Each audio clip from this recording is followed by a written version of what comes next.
Kausap ko yung pamilya niya. Kausap ko yung si Ma'am Hanilet. Nakausap ko si former Secretary Medialdea.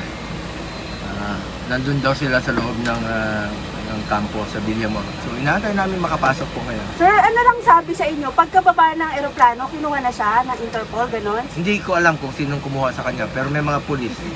At hindi ko kami pinapasok, pinagbawalan po. Ako, ang mga doktor niya. Doktor po ang kasama ko. Oo. Sir, may sabi kasi na yung arrest warrant daw po is from Interpol.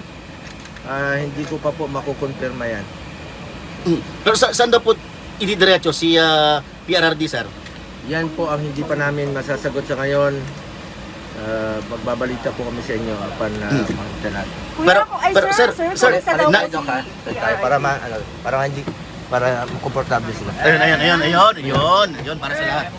Sir, kumusta daw po si PRRD?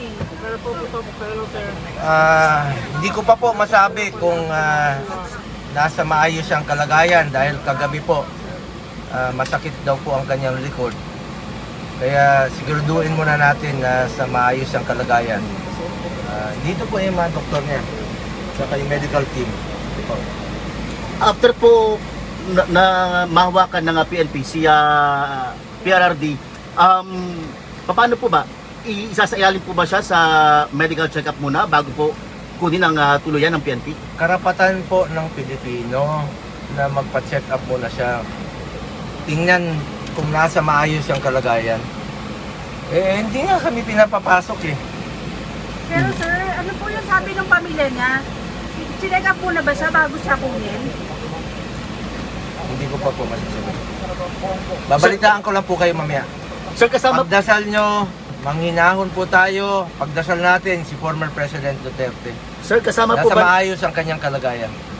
Sir, kasama po ba ni FPRD si Vice President Sara Duterte? Sa pagkaalam ko, hindi po yata. Sir, sino lang yung kasama niya ngayon na immediate na maalalay sa kanya? Anak niya, apo niya, at yung kanyang nurse, at saka si former Secretary Anak? Medialdea. Apo, sino pong anak, sir? Si Kitty po. Ay, sir, last na lang, sir. Against his will po yung pagka-aresto kaya PRD? Hindi ko pa po masasagot sa ngayon, but sumusunod naman po sa batas. He is a lawyer, abogado po si dating Pangulong Duterte. Sumusunod po yan sa batas. Sir, available daw po. Anong gagawin yung hakbang kung didiretso na siya, kunin na siya ng Interpol? Pwede ba yon? Legal muna, legal. Sir, available daw po yung inciting to sedition. Magbe-bail po ba? Hindi ko po alam anong kasong sinampa sa kanya. Okay na. Salamat po. Thank you, sir. Salamat Thank you. po. Salamat Pagdasal po, niyo sir. po, manghinahon kayo. Pagdasal niyo po si dating Pangulong Duterte. Mahal natin si Tatay Digong. Mahal na mahal po natin siya. Importante yung kanyang kalusugan. Sir, ano po? Ginawa niya ang lahat para sa bayan. Sir, Minahal niya tayong lahat. Pagdasal natin siya. Bilang ganti, pagdasal po natin siya. sir, ano pong implication nito sa mga Pilipino? Manghinahon lang po kayo. Sir, papasok ba kayo sa loob? Inaantay ko po kung papasukin ako. Sir, sabi kanina ni Yusek Loring, wala naman daw na i-serve na arrest warrant. Wala po ako nakikita. Hindi nyo pa nakikita na na-serve. Hindi nga kami nakapasok po. Hindi po kami pinapasok.